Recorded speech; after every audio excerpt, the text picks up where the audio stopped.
নির্বাচনেই আপনি প্রমাণ করবেন আপনার রাজনীতিটি কি। আপনি তো ভোট চাইতে যাচ্ছেন, কেন মানুষ আপনাকে ভোট দিবে?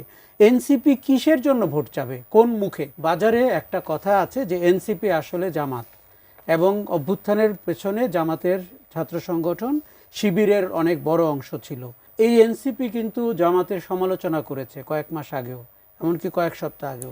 তারা বিএনপির সমালোচনাও করেছে। তারা এও বলেছে যে জামাত প্রতারণার আশ্রয় নিচ্ছে। স্ববিরোধী এবং যে নতুন বন্দোবস্তের কথা বলা হয়েছিল সেগুলো কথার কথা, এবং তার রাজনৈতিক কোনো রিফ্লেকশন নাই। বরং পুরনো বন্দোবস্তে এনসিপি ফেরত গেল। সেটি হচ্ছে যে বিএনপি অথবা জামাতের সাথে একটি জোট করে তারা নির্বাচনে ভালো করার চেষ্টা করছে। দুর্ভাগ্যজনক হচ্ছে যে এনসিপিকে আমরা অনেকেই দূর থেকে, বাইরে থেকে আশাবাদ দিয়েছিলাম বা আশাবাদী হয়েছিলাম যে এনসিপি হয়তো একটি বিকল্প রাজনৈতিক শক্তি হিসাবে দাঁড়াতে পারবে। কেননা এটি তরুণদের দল, এটি অভ্যুত্থানের নেতৃত্ব দানকারী ব্যক্তিবর্গের দল, এবং তারা কথায় সেই পরিবর্তনের কথা বলছিল। বাংলাদেশের মানুষ রাজনীতিতে যে পরিবর্তনগুলো দেখতে চায়, যেটি বিএনপি বা জামাত বা অন্য বড় দলের ভেতরে আমরা দেখতে পাই না। তাদের অনেক সীমাবদ্ধতা থাকতে পারে, এনসিপির কোনো সীমাবদ্ধতা ছিল না। দেখুন, তাদের কোনো কোনো ব্যক্তিবর্গ উপদেষ্টা হয়েছেন, কেউ অর্থকরীর দিকে লোভ করেছেন, কেউ চাঁদাবাজির সাথে যুক্ত হয়েছেন। এগুলো সব মেনে নিলেও দেশের অনেক মানুষের আশা আকাঙ্ক্ষার প্রতীক হয়েছিল তরুণদের এই দলটি।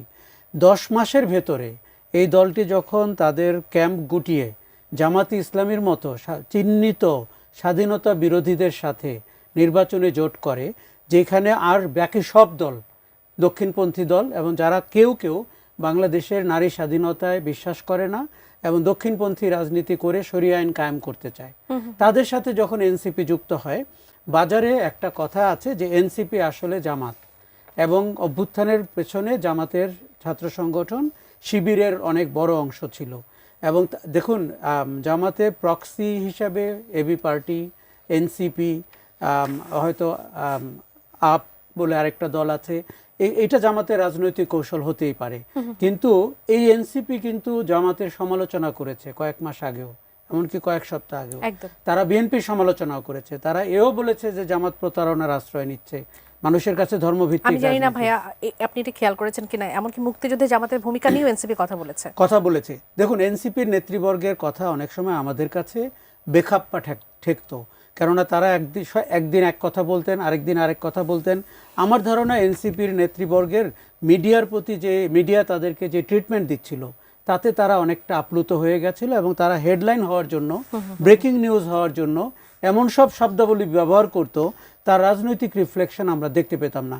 এই যে সামান্তা বলছিলেন মধ্যপন্থী একটি দল হিসেবে এনসিপিকে দাঁড় করানোর জন্য উনি ফাইট করবেন, এটি শুনে ভালোই লাগছে। কিন্তু আমরা 10 মাসে ঠিক বুঝতে পারিনি এনসিপির রাজনীতিটি কি। দেখুন, একটি রাজনৈতিক দলের মূল পরিচয় তার আদর্শ এবং রাজনীতি, নীতি নৈতিকতা। আমরা এনসিপিকে পরিষ্কার ধরতে পারিনি। কখনো মনে হয়েছে যে এই ব্যক্তির কারণে এনসিপি এরকম। কেউ একজন শিবিরের সমাবেশে চলে যাচ্ছে, কেউ 100টা গাড়ি নিয়ে পঞ্চগড়ে সমাবেশ করছে, অনেকটা বিএনপি আওয়ামী লীগের মতো। কাজেই মানুষ হতাশ হতে শুরু করেছে। দেখুন, এটি মেনে নিলে ভালো হতো, অভ্যুত্থানের সফল শক্তি পরে রাজনৈতিক শক্তি হিসেবে দাঁড়াবে, এটি নাও তো হতে পারে।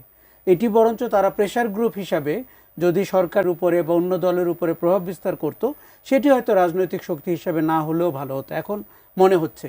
কেননা অভ্যুত্থানের শক্তি বা জুলাইয়ের চেতনা জামাতের পকেটে ঢুকে যাচ্ছে, এটি দেখতে আমাদের কাছে খুব খারাপ লাগছে। আমি একই কথা বলতাম, হয়তো আরেকটু কম বলতাম যদি বিএনপির সাথে যেত। কেননা এনসিপিকে আমরা যেই গণতান্ত্রিক সংস্কার জোটটি তারা করেছিল, সেটি দেখে মনে হয়েছিল যে সে একটি সক্রিয় অবস্থান দাঁড় করাতে চায়। বিএনপি বা জামাতের বাইরে মানুষ যদি কাউকে ভোট দিতে চায়, যারা গণতান্ত্রিক রূপান্তরের কথা বলে, যারা মধ্যপন্থী রাজনীতির কথা বলে, যারা তরুণদের অনেক স্বপ্ন, চোখে যে স্বপ্নগুলো আছে সেটিকে রাজনীতিতে রূপান্তর করতে চায়, সেই জায়গাটা এনসিপি 10 মাসের মধ্যে ছেড়ে দিয়ে, দেখুন, একটা রাজনৈতিক দলের সবচেয়ে বড় উৎসবের নাম নির্বাচন। নির্বাচনেই আপনি প্রমাণ করবেন আপনার রাজনীতিটি কি। আপনি তো ভোট চাইতে যাচ্ছেন, কেন মানুষ আপনাকে ভোট দিবে? এনসিপি কিসের জন্য ভোট চাবে, কোন মুখে? আরও একটা কথা খেয়াল করেন, 30টি জায়গায় যদি জামাত তাকে সমর্থন দেয় বা দক্ষিণপন্থীরা, 270টি আসনে কি হবে? এনসিপির লোকগুলোকে জামাতের পক্ষে ভোট চাইতে হবে। That is the condition. NCP সেখানে ইনঅ্যাক্টিভ থাকবে না, জামাতের পক্ষে ভোট চাইবে, এটি কন্ডিশন। 30টি আসনে জামাত এবং দক্ষিণপন্থীরা এনসিপির জন্য ভোট চাবে, আবার বাকি 270টি আসনে। আচ্ছা, এই যে 125টি আসনে তারা নমিনেশন দিল, এই প্রার্থীদেরকে তারা কোথায় ফেলে গেল?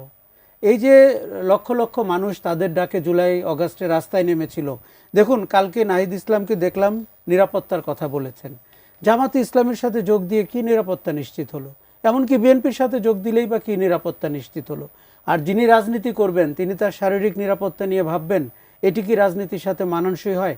তাহলে যেই লক্ষ লক্ষ মানুষ জুলাই আগস্টে রাস্তায় নেমেছিল, যাদের 99 ভাগই কোনো দল করতো না, এমনকি জামাত সমর্থিত শিবির শুনলে তারা হয়তো রাস্তায় কোনোদিন নামতো না, সেই মানুষগুলোর নিরাপত্তার জন্য নাহিদ ইসলাম কি করবেন? তার কি কোনো দায় নেই? তার কোনো দায়িত্ব নেই? এনসিপি একটা অদায়িত্বশীল রাজনীতি করে আমার ধারণা রাজনৈতিক মৃত্যুর দিকে নিজেকে ঠেলে দিল জামাত জোটে যাওয়ার ভেতর।